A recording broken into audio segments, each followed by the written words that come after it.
When my husband returned late from work around 9 p.m., he began acting strangely, almost like someone who was possessed.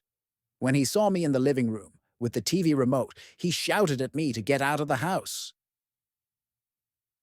Get out of my house! I said get out! So it was you? You were the one? Honey, what are you talking about? The one that did what? You just got home, and you're acting like this. You haven't even asked about the food I prepared for you. My husband would never shout at me for no reason I knew the man I married. When I tried to press further, he slapped me and angrily stormed off toward his room. That was when I realized things were getting out of hand. Before I could fully comprehend the situation, he reappeared with one of the guns he typically kept for intruders and began cocking it. I slipped twice in my panic, my pregnant belly making it harder to run, but I maneuvered my way outside and exited through the gate. Even beyond the gate, he chased me with his gun, yelling that if he saw me anywhere around his house, he'd kill me.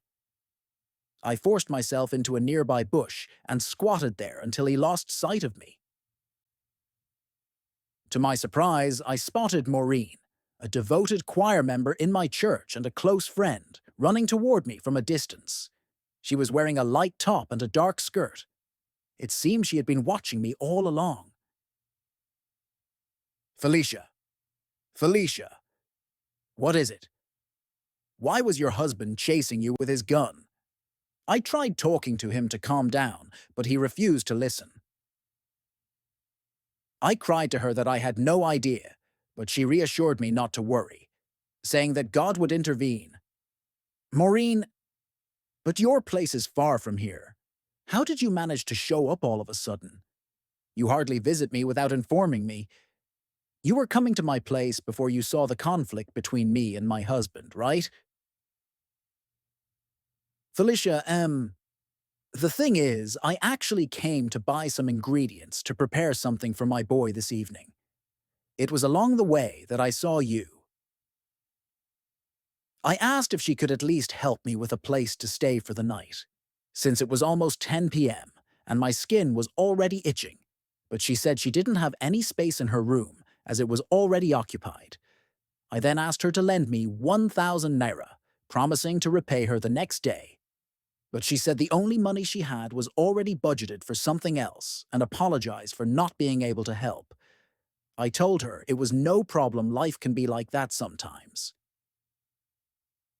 While we were talking, something wrapped in cellophane fell from her clothes, which left me curious.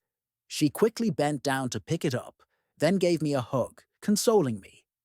She told me not to take everything too seriously, that things would eventually fall back into place, and that there's nothing God cannot do. I considered sleeping at our church, but I didn't have transportation. My credit card and phone were at home, and walking there in my condition, on empty legs, seemed impossible. As the clouds grew threatening, I tucked my hands inside my jacket to shield them from the cold, and began searching for a place to spend the night before the rain started to fall. Watch out for the next episode. Thank you.